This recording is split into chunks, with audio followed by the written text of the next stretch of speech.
Hi friends, आज हम अपने पिछले चैप्टर को, जो चैप्टर चल रहा है फ्लूइड मैकेनिक्स, उसको आगे लेके चलेंगे। जिसमें नेक्स्ट टॉपिक की हमने बात की थी कि नेक्स्ट टॉपिक आएगा बर्नौली इक्वेशन। अब बर्नौली इक्वेशन को समझने से पहले हमें कुछ फ्लूइड की बेसिक प्रॉपर्टीज का एनालिसिस करना होगा, स्टडी करनी होगी। जिसमें पहला पॉइंट जो आता है वो आता है स्टेडी फ्लो। देखो, स्टेडी फ्लो का मतलब क्या है। कई बार हम घर पे देखते हैं, जो वाटर सप्लाई होती है, मान लो ये दो पाइप मैं आपको दिखा देता हूं।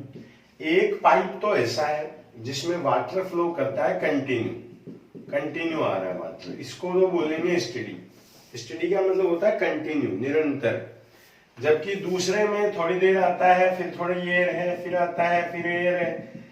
इसमें बार बार वाटर की वेलोसिटी चेंज होती है, डेंसिटी चेंज होती है, प्रेशर चेंज होता है। जबकि इसमें ये तीनों ही चेंज नहीं होते हैं। हम ये कह सकते हैं स्टेडी फ्लो के लिए, for this type of flow pressure, velocity and density will be constant all around। जितनी भी दूर में वाटर फ्लो कर रहा है, अगर उसमें तीन चीजें कांस्टेंट हो तो उसको बोलते हैं स्टेडी फ्लो। क्या क्या? प्रेशर, दूसरा वेलोसिटी, और तीसरा क्या है? डेंसिटी। अगर किसी लिक्विड फ्लो में ये तीनों चीजें कांस्टेंट हो तो उसको हम बोलते हैं स्टेडी फ्लो। दूसरा आता है यूनिफॉर्म फ्लो। देखो, स्टेडी फ्लो और यूनिफॉर्म फ्लो में क्या डिफरेंस है। जनरल डेफिनेशन हम सेम दे सकते हैं। यूनिफॉर्म का मतलब भी जो कंटिन्यू एक जैसा चल के आ रहा है। लेकिन यहां तो तीन वर्ड हमने काम में लिए हैं, जिसमें प्रेशर, डेंसिटी और वेलोसिटी तीनों चीजें कांस्टेंट हो। जबकि यूनिफॉर्म फ्लो उसको बोलते हैं जिसमें सिर्फ वेलोसिटी पूरे फ्लो के दौरान कांस्टेंट हो। क्या कहेंगे यूनिफॉर्म फ्लो में? For which velocity is constant during the flow के टाइम पे अगर वेलोसिटी कांस्टेंट रहती है तो उसको बोलते हैं यूनिफॉर्म फ्लो। अब ऐसे ही इसकी तरह अगर हमें कह दिया जाए what is non uniform flow.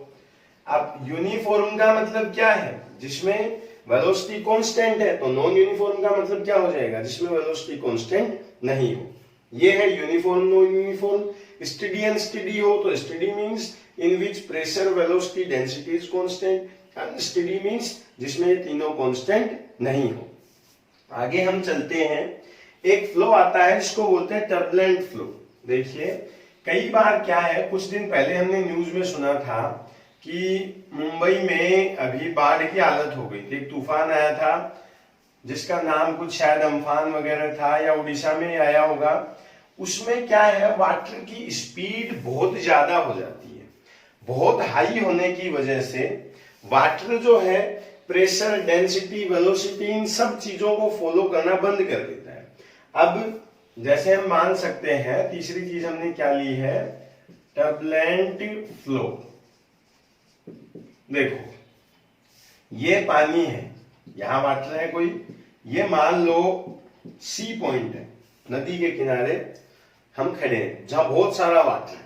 अब अगर यहाँ स्टॉर्म की कंडीशन होती है, तूफान आता है, तो ये पानी यूं चलने लगता है। अब इसके लिए कोई भी कंडीशन फॉलो नहीं करती है। टर्बुलेंट फ्लो के लिए हम कह सकते हैं if velocity of water limit exceeds a limit. अगर वाटर की वेलोसिटी एक लिमिट को एक्सीड कर जाए, अब ये उठेगा फिर यूं गिरेगा, यहां से कितना उठेगा कोई फिक्स नहीं है। क्या कहेंगे टर्बुलेंट फ्लो को? If velocity of water will exceeds a limit, then all parameters of velocity will be disturbed। This is called turbulent flow. Turbulent flow वो है जिसमें अगर वाटर की स्पीड बहुत ज्यादा हाई हो जाती है तो इसको बोलते हैं टर्बुलेंट फ्लो। ये थी नंबर 3 की डेफिनेशन। मन में आ सकता है कि ये सब चीजें हम क्यों पढ़ रहे हैं, ये सारे वर्ड बर्नौली इक्वेशन में काम में आएंगे। नंबर 3 पे हमने पढ़ा टर्बुलेंट फ्लो। नंबर 4 पे आता है कंप्रेसिबल और इनकंप्रेसिबल फ्लो। इसमें क्या है, कंप्रेस का मतलब हम समझ सकते हैं, कंप्रेस से मतलब होता है जिसको कुछ हम कंप्रेस कर सके, दबा सके। तो 4th डेफिनेशन आती है कंप्रेसिबल फ्लो। कंप्रेसिबल फ्लो क्या है, जिसको हम कंप्रेस कर सकें, और इनकंप्रेसिबल फ्लो। इनकंप्रेसिबल का मतलब है विच इज नॉट कंप्रेसिबल, जिसको कंप्रेस नहीं कर सकते हैं उसको इनकंप्रेसिबल कहेंगे, और जो कंप्रेस कर सकते हैं उसको कंप्रेसिबल कहेंगे। जनरल डेफिनेशन में अगर हम एक अच्छे फ्लो की बात करें कि अगर कहीं से वाटर आ रहा है, ऑयल आ रहा है, किसी भी चीज का फ्लो है, तो वो अच्छा कहा जाएगा, यूनिफॉर्म कहा जाएगा, स्टेडी कहा जाएगा अगर वो इनकंप्रेसिबल हो। कैसा हो, इनकंप्रेसिबल, मतलब जिसको कंप्रेस नहीं किया जा सकता हो। यूं ही 5th वर्ड आता है इररोटेशनल एंड रोटेशनल फ्लो। देखो, जो फ्लो यूनिफॉर्म चल रहा है इस तरह से, जिसमें पूरा वाटर यूं चलता है, ये तो है इररोटेशनल, यूनिफॉर्म है, कंटिन्यू चल रहा है। और जो यूं घूम के आगे चलता हो, जैसे अगर वाटर की स्पीड बढ़ जाए तो ये यूनिफॉर्म चलना बंद कर देता है, फिर इसकी स्पीड, इसके सारे पैरामीटर हिलने लगते हैं। इसका मतलब इररोटेशनल मतलब विच इज नॉट रोटेटिंग, जो रोटेट नहीं हो रहा हो। जबकि रोटेशनल फ्लो का मतलब क्या होगा, जो रोटेट हो रहा हो। ये थे किसी लिक्विड को हम कितने तरीके से दे सकते हैं। हमने 4-5 डेफिनेशन यहां पढ़ी, इनकंप्रेसिबल, स्टेडी, यूनिफॉर्म, ये सारे फ्लो क्या होते हैं। नॉर्मली हम ये कह सकते हैं अगर प्रेशर, वेलोसिटी, डेंसिटी कांस्टेंट हो तो हम एक आइडियल फ्लूइड वहां पर एज्यूम कर सकते हैं, मतलब जिसमें सारे पैरामीटर्स फिक्स चलते हैं, कांस्टेंट चलते हैं। इस तरह के किसी फ्लो के लिए, कैसे फ्लो के लिए, हमारा जो टॉपिक है वो है बर्नौली इक्वेशन। बर्नौली इक्वेशन हमें तब समझ में आएगी जब पहले एक दो चीजों का पता हो। जैसे नंबर 1, पहले वर्क एनर्जी थ्योरम। देखिए 10th क्लास की साइंस में आती है वर्क एनर्जी थ्योरम। ये क्या है, मान लो ये आदमी m मास है इसका, ये v स्पीड से चल रहा है, आप इस पे वर्क करते हो मतलब पीछे से इसको धक्का देते हो। जितना ज्यादा आप इसको पुश करोगे, जितना ज्यादा आप इस पे वर्क करोगे, उतनी ज्यादा इसकी स्पीड इंक्रीज हो जाएगी। क्या होगा, as much we are going to push और वर्क, स्पीड विल इंक्रीज। ठीक बात है, इसको बोलते हैं work energy theorem. Speed increase होने का मतलब है इसकी काइनेटिक एनर्जी इंक्रीज होगी। किसकी वजह से, वर्क की वजह से। तो हम ये कह सकते हैं कि किसी बॉडी पे, किसी ऑब्जेक्ट पे जो वर्क हम करते हैं वो इसके काइनेटिक एनर्जी में चेंज के इक्वल होता है। जितनी एनर्जी इसकी चेंज हो जाएगी, क्या लिख सकते हैं, the change in kinetic energy of an object is equal to work done। जितना वर्क उस पे किया जाता है इसके बराबर होती है उसमें जो काइनेटिक एनर्जी में चेंज आता है वो। मतलब यहां से हम लिख सकते हैं कि जो वर्क डन है वो डेल्टा के इक्वल होता है। डेल्टा के का मतलब है वर्क डन, ठीक है, और W का मतलब है, सॉरी, डेल्टा के का मतलब है चेंज इन काइनेटिक एनर्जी, और W का मतलब है वर्क डन। दूसरी चीज, जो वर्क डन है वो कैसे हम फाइंड आउट करते हैं। वर्क डन, ये लो, वर्क डन के दो प्रोसेस हैं। पहला तो वर्क इज इक्वल्स टू लिखा जाता है फोर्स इनटू डिस्प्लेसमेंट। ठीक है, फोर्स क्या होता है F और डिस्प्लेसमेंट को मैं लिख देता हूं x से। फोर्स क्या होता है, याद करो हमने एक डेफिनेशन प्रेशर की पढ़ी है कि P इज इक्वल्स टू होता है F बाई ए। तो F इज इक्वल्स टू क्या लिख सकते हैं, PA, ये PA इंटू एक्स। अब देखो area into x, L into b into x, length into width क्या बोलते हैं, एरिया। अगर इसको x से मल्टीप्लाई कर दें तो इसको लिख सकते हैं हम वॉल्यूम। तो इसको लिखा जाता है P इंटू वी, इसकी जगह वॉल्यूम हमने ले लिया है, ये P। ठीक बात है। दूसरा, अगर किसी ऑब्जेक्ट को एक जगह से उठाकर दूसरी जगह ले जाएं तो हम इसकी पोटेंशियल एनर्जी पढ़ते हैं mgh। ये है इसकी mgh। पहले h पे है, फिर मान लो h डैश पे चली गई, तो वर्क डन जो लिखा जाता है वो लिखा जाता है mgh माइनस mgh डैश। तीन चीजें हम काम में लेंगे जिनको लेके बर्नौली इक्वेशन डिराइव करेंगे। क्या क्या, पहला है work energy theorem, W is equals to delta K. दूसरा P dV या P इंटू वी, जहां पे P है प्रेशर, V है वॉल्यूम। और तीसरा W is equals to mgh। इन तीनों को काम में लेके अब हम बर्नौली इक्वेशन, तो बात करते हैं किसकी, बर्नौली इक्वेशन की, जिसमें हम ये मानते हैं कोई वाटर जो है इनिशियल लेवल पे ग्राउंड पे, मतलब वाटर टैंक जो अपने ग्राउंड लेवल पे बना हुआ है उसमें कोई वाटर टैंक है, इसको हम थोड़ा वर्क करके किसी हायर पॉइंट पे, ऊपर का जो टैंक है, टॉयलेट पे, बाथरूम पे, किचन पे जो वाटर काम में हम लेते हैं, उसमें वाटर को हमें ग्राउंड लेवल से अपर लेवल पे पहुंचाना है। तो इस पे जो इक्वेशन काम में आती है वो आती है बर्नौली इक्वेशन। कैसे इसको डिराइव करते हैं, बर्नौली इक्वेशन को हम समझेंगे आज। इसको जब आप अच्छे से पढ़ लेंगे, याद कर लेंगे, फिर हम करेंगे यहां तक के क्वेश्चन, बाद में आगे चलेंगे। देखो क्या है बर्नौली इक्वेशन। मान लो ये ग्राउंड लेवल है, इस यहां से कोई वाटर आ रहा है जिसको आपको कंप्रेस करके यहां से ऊपर भेजना है। ठीक है, मान ले यहां इसकी वेलोसिटी थी v1, v1 is velocity at ground level. अब इसको हमें पहुंचाना है ऊपर, किस हाइट पे, h हाइट पे। ठीक है, h हाइट पे हमें इस वाटर को ऊपर भेजना है। तो यहां ध्यान ये रखेंगे हम कि इस वाटर को जब ऊपर भेजते हैं तो इसमें जो वर्क डन किया जाता है उससे इसकी काइनेटिक एनर्जी में चेंज होता है। मान लो यहां इसकी वेलोसिटी हो गई v2, किस हाइट पे, h हाइट पे। तो अभी हमने ये पढ़ा था कि जो वर्क एनर्जी थ्योरम है, वर्क एनर्जी थ्योरम, इससे W इज इक्वल्स टू हम क्या लिख सकते हैं, डेल्टा के।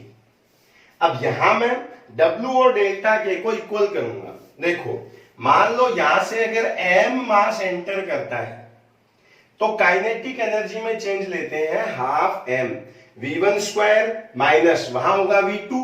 तो जो डेल्टा के है इसको हम लिख सकते हैं हाफ m, पहले था v1 स्क्वायर और फिर हो गया v2 स्क्वायर। काइनेटिक एनर्जी का चेंज तो हम यहां से डायरेक्ट निकाल सकते हैं। हमें निकालना है यहां से वर्क डन, कि कितना वर्क डन होगा। देखो यहां से मैं फाइंड आउट करता हूं वर्क डन फॉर फ्लूइड, इसके लिए कितना वर्क डन किया जाएगा। मैंने दो चीजें भी आपको बताई थी कि वर्क डन हम दो चीजों से कैलकुलेट करेंगे। एक तो प्रेशर की वजह से, ड्यू टू प्रेशर, जिसको हम लिखेंगे W इज इक्वल्स टू, पहले हमने लिखा था W is equals to F dot x। फिर इस फॉर्मूले को जब अल्टरनेट सॉल्यूशन दिया था हमने, तो इसको लिख दिया था W is equals to P dot V, जहां V क्या है, वॉल्यूम। तो इसको क्या लिख सकते हैं, मान लो यहां प्रेशर इसका था P1, ये था प्रेशर P1, और यहां जाने के बाद इसका प्रेशर हो गया P2। तो इसको लिखेंगे W is equals to P2 minus P1 into V। Volume तो चेंज हुआ नहीं, पूरे फ्लूइड को, पूरे लिक्विड को हमें ऊपर भेजना है। तो पहले तो था P2V, इसमें से सॉरी बाद में हो गया P2V, और इसमें से माइनस किसको कर दें, P1V को। ये तो है किसकी वजह से, प्रेशर की वजह से। दूसरा हमने अभी पढ़ा था ड्यू टू हाइट, हाइट की वजह से क्या चेंज आता है, हमने W इज इक्वल्स टू लिखा था mgh, तो W इज इक्वल्स टू हम लिख सकते हैं mg, h हाइट पे चला गया, मान लो पहले ये था h1 हाइट पे, फिर चला गया h2 हाइट पे, तो इसको हम क्या कह सकते हैं h2 माइनस h1। ये जो वर्क डन है नेट, इन दोनों को ऐड करके इसके इक्वल करना है डेल्टा के। तो W की जगह हम क्या लिख सकते हैं P2V माइनस P1V प्लस इसको लिखेंगे तो mgh2, या एक बार इसको साथ में ही लिख देते हैं, इसको लिखेंगे P2 minus P1 into V plus mgh2 minus h1 equals to delta K, और डेल्टा के की जगह आएगा half m v1 square minus v2 square. एक फॉर्मूला अगर आपको याद हो तो रो इज इक्वल्स टू हम पढ़ते हैं m बाई v, तो m इज इक्वल्स टू क्या लिख सकते हैं रो v, इसकी जगह लिख दे रो v, इसकी जगह लिख दे रो v, तो जो वॉल्यूम है वो कांस्टेंट आके यहां से कट जाएगा, यहां क्या बचेगा P2 माइनस P1। तो एक काम करते हैं, जिनके पास में 2 है उनको एक तरफ कर देते हैं और 1 को एक तरफ, तो आएगा P2 प्लस रो GH2, इसको इधर लाएंगे हाफ रो V2 स्क्वायर को, तो प्लस का हो जाएगा half rho V2 square equals to half rho V1 square, यहां बचेगा माइनस का P1 इधर जाएगा तो प्लस का P1 और प्लस रो GH1, ये हो गया प्लस में। देखो इधर है रो GH2, ये है रो GH1, ये है P2, ये है P1, ये है रो V2 स्क्वायर, ये है V1 स्क्वायर, मतलब इधर तो लिखा हुआ है 2 और इधर लिखा हुआ है 1। यहां से हम ये कह सकते हैं कि जो इनिशियल तीनों क्वांटिटी है इनका सम फाइनल तीनों क्वांटिटी के इक्वल मिलता है, इसी को बर्नौली इक्वेशन बोलते हैं। इसको फॉर्मूले में मैं कन्वर्ट करता हूं, उससे पहले ये आपको समझ में आ गया है तो यहां से हटा देता हूं। बर्नौली इक्वेशन क्या थी,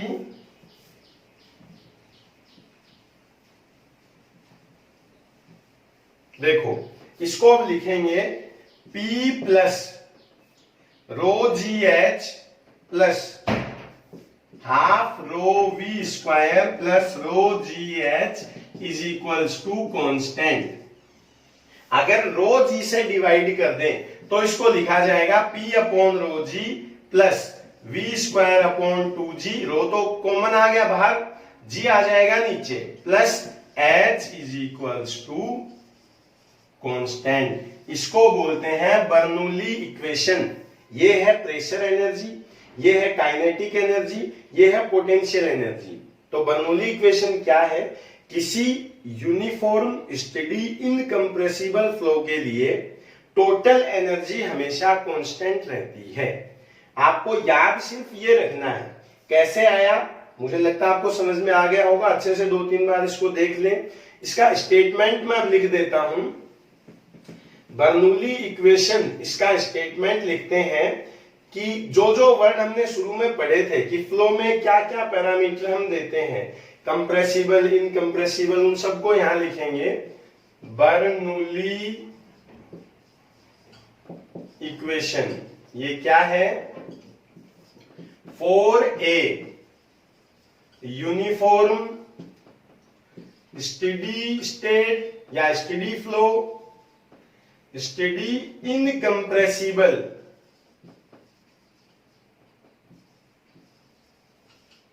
यूनिफॉर्म हो, स्टेडी हो, incompressible and irrotational flow, sum of energy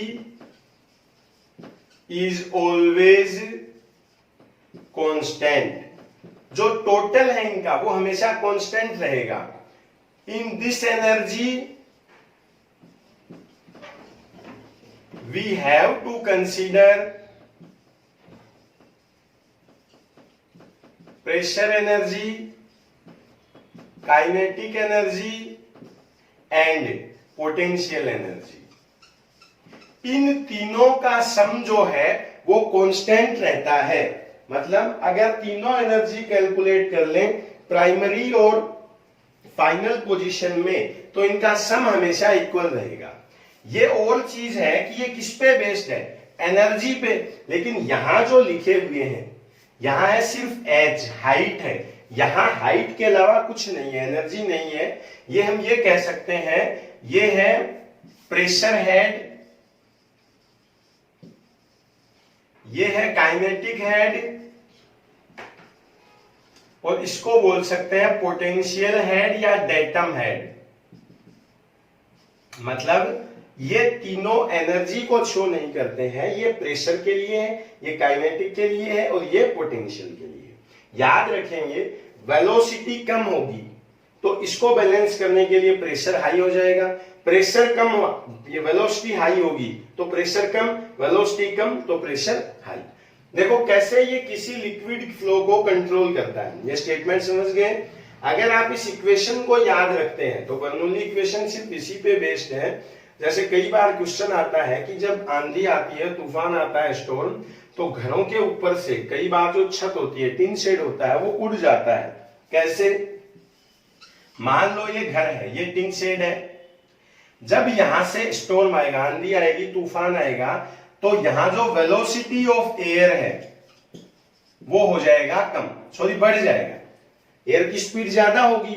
अब एयर की स्पीड अगर ज्यादा होगी तो काइनेटिक जो है वो बढ़ जाएगा, हेड। इसको बैलेंस रखने के लिए काइनेटिक को प्रेशर हो जाता है कम। To balance it pressure will be reduce, pressure reduce होगा तो प्रेशर यहां तो हो जाएगा लो और यहां प्रेशर हो जाएगा हाई। कोई भी चीज हो वो हाई से लो की तरफ जाना चाहेगी, तो नीचे हाई प्रेशर है, ऊपर लो प्रेशर है, इसलिए ये टिन शेड ऊपर उठ जाता है और उड़ जाता है। बर्नौली इक्वेशन एनर्जी कंजर्वेशन पे बेस्ड है और क्या हमें बोलती है, इसके लिए किसी इनकंप्रेसिबल स्टेडी इरोटेशनल फ्लो के लिए जो टोटल एनर्जी है वो हमेशा कांस्टेंट होती है, और इस एनर्जी में हमें प्रेशर एनर्जी, काइनेटिक एनर्जी और पोटेंशियल एनर्जी को लेना होता है। इसको आप समझ लें और इक्वेशन को याद कर लें। ये जो फिजिक्स में फाइनल इक्वेशन आती है डेरिवेशन के बाद, हो सकता है आपको यूं लगे कि कम समझ में आई है, इनको आप सीधे याद करते चलें। जितना आप इनको याद रख लेंगे क्वेश्चन सोल्व करने में आपको इजी रहेगा। जब आप इसको याद कर लेंगे, अगले लेक्चर में हम यहां तक के फ्लूइड मैकेनिक्स के क्वेश्चन सोल्व करेंगे। Take care, bye.